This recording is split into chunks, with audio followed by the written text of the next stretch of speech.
지난주에 하나님께서 우리에게 주신 계명 중에 가장 큰 계명이 뭐라고 말씀을 드렸습니까? 사랑. 네, 사랑입니다. 하나님께서 우리에게 주신 가장 큰 계명은 사랑. 그리고 그 사랑은 우리가 생각하는 그런 보통의 사랑이 아니라 하나님께서 우리 각자에게 원하시는 대로 우리와 함께 하고 있는 이웃들에게 하는 것이라고 또한 말씀을 드렸습니다.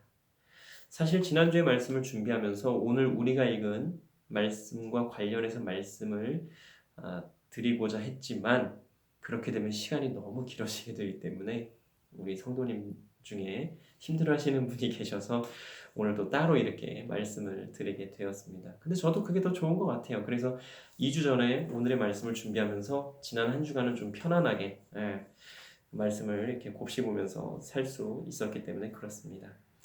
오늘 우리가 읽은 말씀을 찬찬히 잘 읽어보면 참 재미있습니다. 말씀을 읽는데 재미있다니요, 목사님 제정신이신가요? 뭐 이렇게 생각할 수도 있어요. 그쵸? 말씀이 재미있어요, 읽으면? 말씀이 재미있어요? 정말로요? 근데 왜 안 읽어요? 읽어요. 어디 읽었어요? 네. 네? 매일 읽어요. 맥이요? 아니 매일. 매일이요? 그냥 거짓말하니까 그렇게 말이 꼬이잖아요. 봐봐요. 말씀을 읽는 게 그렇게 재미있는 일은 아니에요. 그리고 내용이 재미있지도 않아요. 그런데 저는 신기하게도 이 사복음서를 읽을 때면 야, 참 재밌다. 와, 우리 예수님 진짜 와, 정말 멋있으시다. 이런 생각이 든단 말이죠. 그것은 아마도 제가 이 언어 유희라고 하는 것을 그 말장난 같은 말로 이렇게 좀 재밌게 하는 그러한 것을 좋아해서 그런지 특별히 이 사복음서를 읽을 때면 참 재미있다라고 더 느끼게 되는 것 같습니다. 왜냐하면 다 보이거든요. 물론 말씀에 그 친절하게 다 나와 있기 때문이기도 하지만 예수님을 시험하려고 하거나 곤란하게 해서 예수님을 좀 어떻게 올가매려고 하는 그 사람들의 모든 그 수단들, 그리고 그 사람들이 이렇게 쓴다고 하는 그 머리, 그런 모든 것들이 다 보이기 때문에 더 재미있게 느껴지는 것은 아닌가 하는 생각이 듭니다. 그리고 말씀드린 대로 정말로 예수님께서 그 순간순간마다 어쩜 그렇게 지혜롭게 말씀을 잘 하시는지.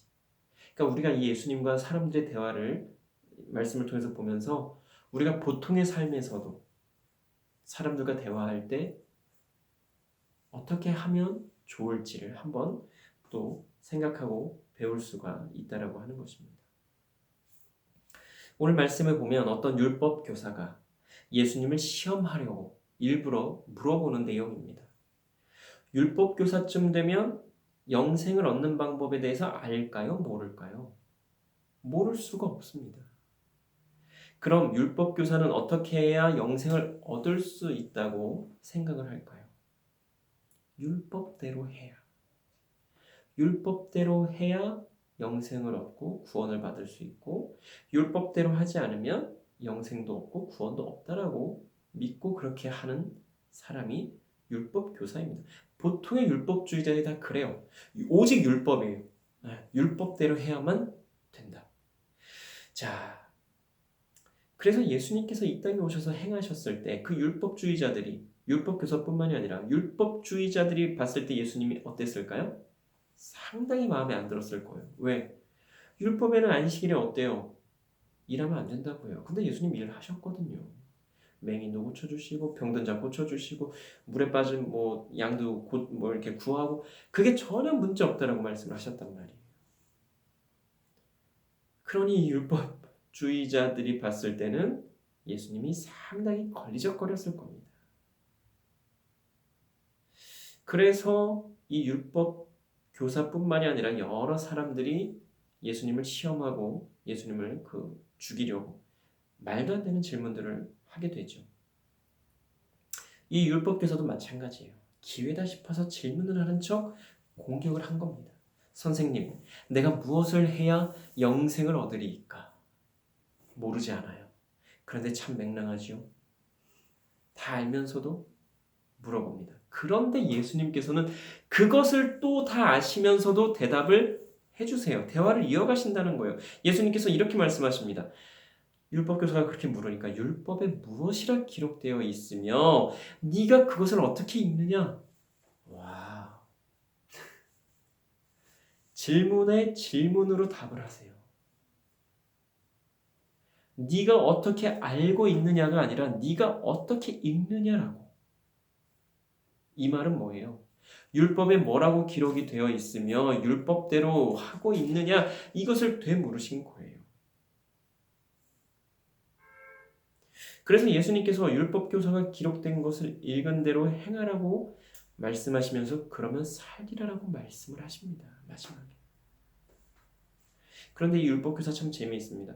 예수님께서 그렇게 말씀하시면 내가 졌구나. 저분이 내가 이렇게 물어보는 의도를 알고 있구나 하고 꼬랑지를 내리면 좋겠는데 그러지 않고 어떻게 해요? 말씀에 보면 자기를 옳게 보이려고 예수님께 이렇게 물었다라고 나옵니다. 그러면 내 이웃은 누구입니까? 그래요, 예수님. 그러면 내 이웃은 누군데요? 이때 예수님께서 세 명의 사람을 예로 들어서 말씀을 하십니다. 누구예요? 제사장, 레위인, 사마리아 사람. 당시의 그 상황을 말씀을 드려보면 말씀에도 나와 있지만 말씀에 나온 그대로 예루살렘에서 여리고로 내려갈 때 어떤 사람이 강도를 만난 상황입니다. 그냥 강도를 만난 게 아니에요. 돈 뺏기고 뭐 이렇게 한 게 아니라 옷을 벗김당하고 매를 너무나 많이 맞아서 거의 죽은 것과 같은 상황이 되는 상태가 된 그런 상황이란 말이죠. 그런 상황에서 제사장이 그 길을 지나가다가 강도 만난 사람을 보게 되는데 그 사람을 어떻게 해요? 피해서 지나갔다라고 말씀에 나와요. 레위인도 그 사람을 보고는 피해서 지나갔다라고 말씀에 나옵니다. 그런데 마지막으로 사마리아 사람이 나오는데 이 사람은 여행 중이었다라고 나와요.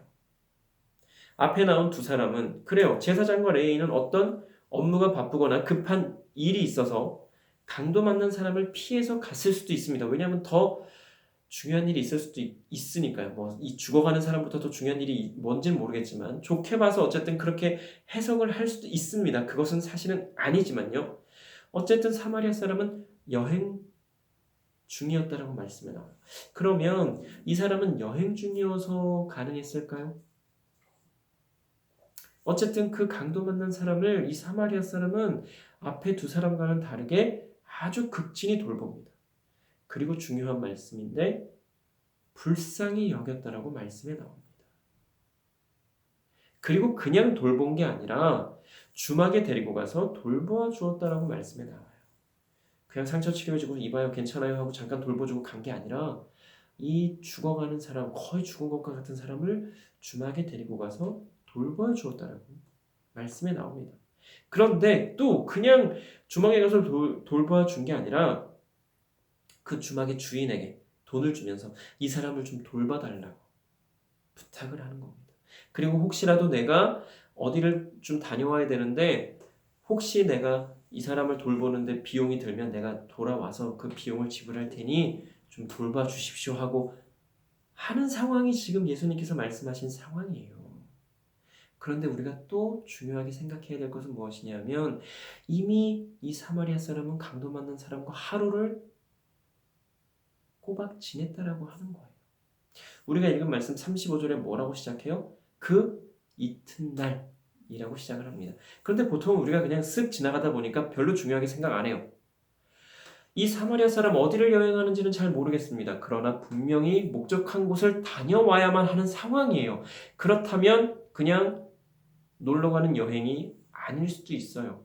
매우 중요한 일을 해결해야만 하는 목적지가 분명히 있는 여행 중이었다라고 하는 거예요. 그래서 거기를 꼭 다녀와야만 했던 상황입니다. 그러니까 다녀와서 비용이 더 추가가 되면 그 추가된 비용까지도 자신이 물겠다라고 하는 거지요. 그런데 그럼에도 이 사람이 하루를 지체한 겁니다. 그만큼 꼭 가야 하는 그 목적지가 있고 가야만 하는 상황이었지만 이 사람은 하루를 지체한 거란 말이에요. 자신의 업무가 아주 급하고 바빴지만 사람의 생명을 살리는 것이 더 중요했기 때문에 이 사람은 하루를 늦춘 거죠. 어쩌면 그로 인해서 이 사람이 굉장히 손해를 많이 봤을 수도 있어요. 그럼에도 이 사람은 그렇게 했다라고 하는 것입니다. 정말로 자기 자신을 사랑하는 것처럼 함께하는 이웃을 사랑했던 것이죠. 그 강도 만난 사람, 이 사람하고 상관이 없는 사람이었어요. 이 사람 모르는 사람이었어요. 그럼에도 자신을 사랑하듯이 그 사람에게 사랑을 베풀었다라고 하는 것입니다. 우리도 그렇잖아요. 내가 몸이 너무나 아파요. 죽을 것만 같아요. 그럼 어떻게 해요? 아무리 중요하고 급한 일이 있어도 그 일보다는 내가 사는 것이 먼저라고 생각해서 일단 모든 것을 다 멈추고 내 몸의 회복을 위해서 먼저 어떤 행동들을 취하게 됩니다. 예수님의 말씀은 아주 간단해요, 사실은. 이미 오래전에 우리에게 하신 말씀인데도 크게 어렵거나 무리한 것을 요구하시는 그런 말씀이 아니라는 겁니다. 사실은 우리의 일상생활에서 우리가 그렇게 하고 있는 것들에 대해서 예수님께서는 말씀을 하고 계신 거라는 말이에요. 그런데 우리는 그것을 대단히 크게 여기고 어렵게 생각해서 하지 못하거나 하지 않으려고 하는 것일 뿐입니다. 율법 교사와 우리가 달라요? 뭐가 다른 게 뭘까요? 크게 다르다고 생각하십니까? 사실은 율법 교사나 우리나 크게 다르지 않습니다. 보통의 경우에 기독교인들은 내가 신앙생활을 잘못하고 있다라고 생각하는 사람들이 거의 없습니다. 말씀대로 살지 못해서 괴로워하는 사람? 없습니다. 아마도 대부분의 대부분의 크리스찬들은 이런 생각할 거예요. 나 정도면 잘하는 거야. 괜찮은 거야. 이런 생각하면서 살 겁니다. 어쩌면 이런 생각조차도 하지 않아요. 그냥 예배 드렸으니까 됐지. 나는 뭐 말씀 내에 크게 어긋나게 살지 않으니까 나는 문제 없어. 대부분은 다 이렇게 생각하면서 살 거라는 거예요. 이 정도 교회 가고 예배 드리고 헌금하고 봉사하면 되지 뭘 더 해? 뭐가 잘못됐어 이게? 잘못된 거 이런 생각조차 하지 않는다라고 하는 거예요. 오늘 말씀에 나온 제사장, 레위인, 사마리아 사람 이 세 사람 중에 누가 강도 만난 사람의 이웃이 되겠느냐고 예수님께서 물으실 때 이 율법 교사가 뭐라고 대답을 합니까? 자비를 베푼 사람. 또 우리는 누구라고 대답을 하겠습니까? 사마리아 사람이라고 대답을 할 겁니다. 그런데 이 율법 교사 뭐라고 대답을 했어요? 자비를 베푼 사람이라고 대답을 합니다. 왜 그랬을까요? 제사장, 레위인, 사마리아 사람 이 세 사람 중에 누가 이웃이냐고 물어볼 때 사마리아 사람이요라고 대답을 해야 보통의 대답인데 자비를 베푼 사람입니다라고 대답을 합니다. 왜 그랬을까요? 당시의 사마리아 사람 어땠어요? 사람 취급을 받지 못하는 존재였습니다. 그런데 예수님께서는 그것조차도 다 아시고 율법 교사에게 이렇게 말씀하세요. 너도 가서 그와 같이 하라. 네가 사람 같지 않게 생각하는 그 사람처럼 너도 그렇게 해라. 아마도 율법 교사는 싫었을 겁니다. 뭐라고요? 나보고 사마리아 사람처럼 하라고요? 그가 강도 만난 사람을 살려준 것에 대해서 초점을 맞추지 않고 이 율법 교사는 아마도 사마리아 사람이라는 것에 대해서 초점을 더 맞췄을 겁니다. 그럼 왜 사마리아 사람에 대해서 좋지 않은 감정이 있었을까요? 이것에 대해서 좀 알려면 구약 시대를 좀 알아야 됩니다. 구약 성경을 알아야 돼요. 이스라엘의 다윗 왕 이후에 누가 왕이 돼요? 솔로몬이 왕이 됩니다. 그리고 나서 솔로몬의 아들이 또 왕이 되는데 그가 르호보암입니다. 그런데 이 르호보암 때에 이스라엘이 남과 북으로 나뉘게 됩니다. 그리고 남유다, 북이스라엘 이렇게 나뉘게 돼요. 그러면서 남유다는 예루살렘을 중심으로 아래쪽이기 때문에 솔로몬의 성전이 있었어요. 그렇다 보니까 예배를 제대로 드릴 수가 있었단 말이죠. 그럼 북이스라엘은 어땠어요? 당시에는 솔로몬 성전에서만 예배를 드렸단 말이에요. 그러면 솔로몬 성전이 없었던 북이스라엘은 당연히 예배를 제대로 드릴 수가 없는 상황이었던 거예요. 그리고 뭐 그러한 것을 떠나서 이 구약 시대에 선지자들을 보내서 하나님께서 뭐라고 경고를 하세요? 이스라엘 백성들이 하나님께서 말씀하시는 대로 하나님을 섬기지 않고 이방 신들을 섬기고 우상들을 섬기고 또 이방 그 종교에서 하는 행위들을 하니까 하나님께서 경고를 계속해서 하십니다. 선지자들을 보내서 니네들 그렇게 살면 안 돼. 니네들 내가 말한 대로만 해. 만약에 니네들 계속 이렇게 살면 어떻게 된다고요? 멸망당하고 70년 동안 포로가 될 거야. 그리고 다시 70년 후에 회복이 될 거야. 그런데도 불구하고 계속해서 선지자를 보내셔서 그렇게 경고하고 타이르고 하나님께서 계속해서 말씀하시는데도 불구하고 이스라엘이 들어야 안 들어요? 그 말씀을 듣지 않습니다. 그리고 하나님께서 경고하시고 말씀하신 대로 멸망당하고 70년 동안 포로 생활을 하게 됩니다. 그런데 문제는 그 북이스라엘과 남유다 이렇게 나뉘었다고 했잖아요. 이 북이스라엘이 먼저 멸망을 당합니다. 아수르라고 하는 나라에 멸망을 당하는데 그 멸망당하고 뭐 중요한 게 뭐냐면 멸망당한 후에 이 아수르에서 민족 혼합 정책 그리고 종교 혼합 정책에 따라서 북이스라엘의 수도가 그 당시에 사마리아였단 말이에요. 사마리아에 아수르인들과 여러 그 민족들을 보내게 됩니다. 민족 혼합 정책이 뭐예요? 섞는 거예요. 이스라엘은 단일 민족이었어요. 그런데 사마리아의 지역에 가서 이스라엘 사람들을 단일 민족이 못 되도록 아수르인들과 여러 민족들을 보내서는 결혼을 하게 하고 아이를 낳게 해서 혼혈인들이 생기게 됩니다. 그렇게 만들어요. 그 이후로부터 이스라엘 사람들이 사마리아인이라고 하면 너네는 우리하고 같은 민족도 아니고 너네는 혼혈인이야 하면서 그때부터 사람 취급을 하지 않았다라고 하는 것입니다. 그래서 자신들이 정통이라고 생각하는 그 유대인들은 이스라엘 사람들은 사마리아 사람들을 인정하지 않았고 지금은 잘 모르겠지만 그 신약 시대까지도 계속해서 사람 취급을 하지 않았던 것입니다. 그런데 예수님께서는 그런 사람을 예로 들어서 말씀을 하셨어요. 왜 그러셨을까요? 분명히 뭔가 의도가 있으셨을 거예요. 아마도 너희가 생각하는 것이 다 맞는 것이 아니다. 너희가 율법을 따른다고 하지만 사실은 율법에 대해서 제대로 알지 못하고 있다. 하나님께서 말씀하신 그 사랑은 그저 표면적으로 보이는 그런 사랑이 아니다. 하나님께서 원하시는 사랑은 너희들이 사람 취급하지 않는, 사랑으로 보지 않는 그 사마리아 사람들까지도 사랑하는 것, 그것이 하나님께서 원하시는 사랑이다. 진정한 사랑이다 라고 예수님께서 말씀하고 계시는 것은 아닐까요? 예수님께서는 이런 것들에 대해서 말씀을 하고 계시는 것입니다. 예수님을 시험하려고 했던 그 율법 교사가 어떻게 했을까요? 어떻게 했을 것 같아요? 예수님께서 말씀하신 대로 사마리아 사람을 사람으로 인정하고 존중했을까요? 그렇지 않았을 겁니다.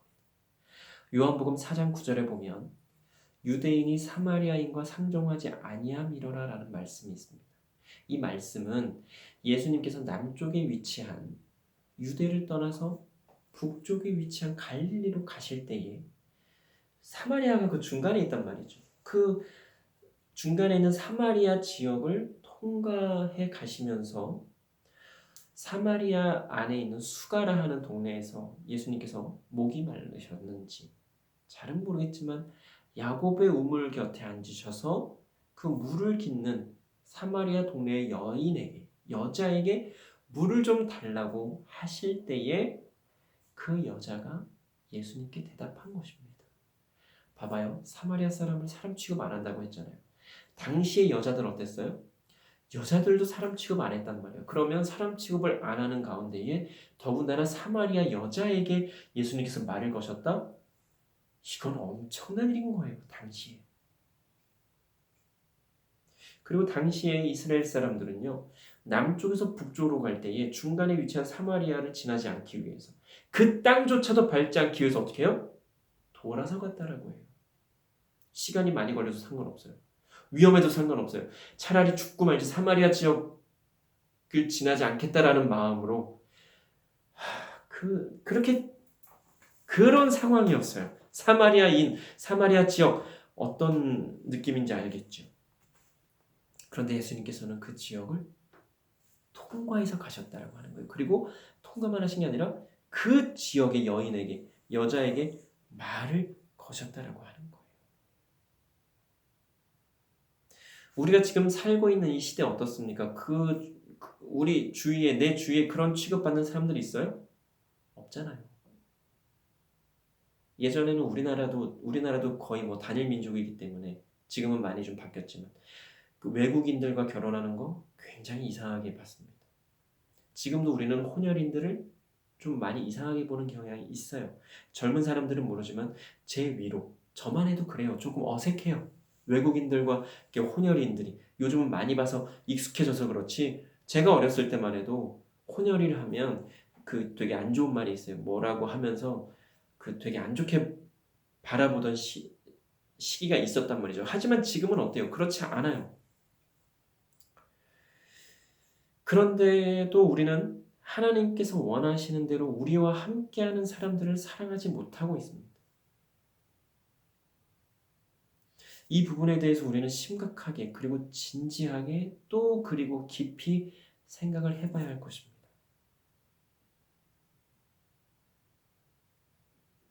예수님께서 오늘날에도 우리에게 물으십니다. 누가 너의 이웃이냐? 너에게 잘해주고 너를 칭찬하고 너에게 호의적이고 무언가 이득을 얻을 수 있고 네가 좋아하고 너를 좋아하는 사람만이 또 너를 알고 네가 아는 사람만이 너의 이웃이라고 생각하니? 네가 대단하게 바라보는 그 사람만이 너의 이웃일까? 예수님께서 우리에게 물어보시는 거예요. 우리는 생각해야 돼요. 우리는 뭐라고 대답을 해야 할까? 나는 어떻게 생각하고 있지? 우리는 생각을 해야 된다는 거죠. 우리와 관련 없는 분들에게 우리가 도움을 드리고 있고 또 우리와 관련 없는 분들이 우리에게 도움을 주고 계십니다. 너무나 신기하지 않아요?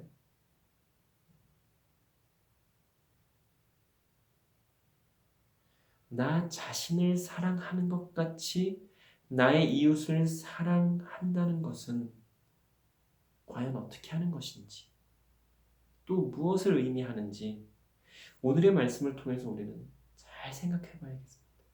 그리고 하나님께서 우리에게 원하시는 대로 하나님께서 우리에게 원하시는 대로요. 그게 중요한 거예요.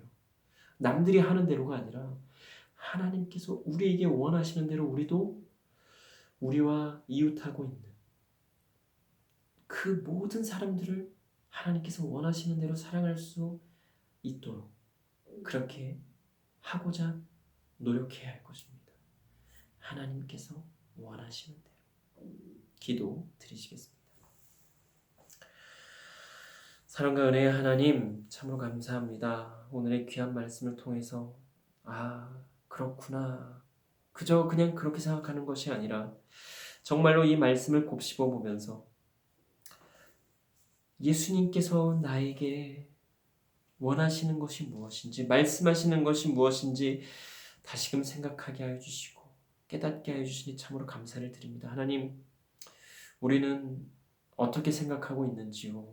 우리의 이웃이 내 이웃은 과연 누구라고 생각하고 있는지 하나님 깊이 진지하게 생각하고 고민하게 하여 주시옵소서. 내 마음에 들지 않는 사람, 저것도 인간일까? 그렇게 생각되는 사람, 그마저도 하나님께서는 내 이웃이라고 말씀하시며 나 자신을 사랑하듯이 그를 사랑하라고 말씀하시는데요. 그것이 너무나 어렵고 불가능한 것 같지만 그럼에도 하나님께서 하라고 하시면 네, 알겠습니다. 하겠습니다라고 대답할 수 있는 우리가 되어야 함을 잘 압니다. 그러나 하나님, 그것이 얼마나 어렵고 정말 어떻게 보면 불가능하다고 하는 것을 우리가 너무나 잘 알기에 하나님 앞에 무릎 꿇고 하나님께 간절히 기도하며 하나님께서 사랑하라고 하신 그를 사랑할 수 있도록 하나님 우리의 모든 것 인도하여 주시고 주관하여 주시옵소서.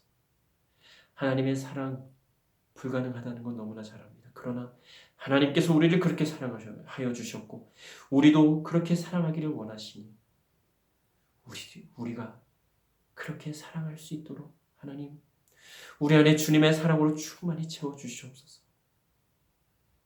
내가 사랑받은 대로 사랑할 수 있는 우리가 내가 되게 하여 주시옵소서. 주님 우리로 고민하게 하여 주시고 몸부림치게 하여 주시고 갈등하게 하여 주시옵소서. 감사드리며 예수님 이름으로 기도드립니다. 아멘. 아멘.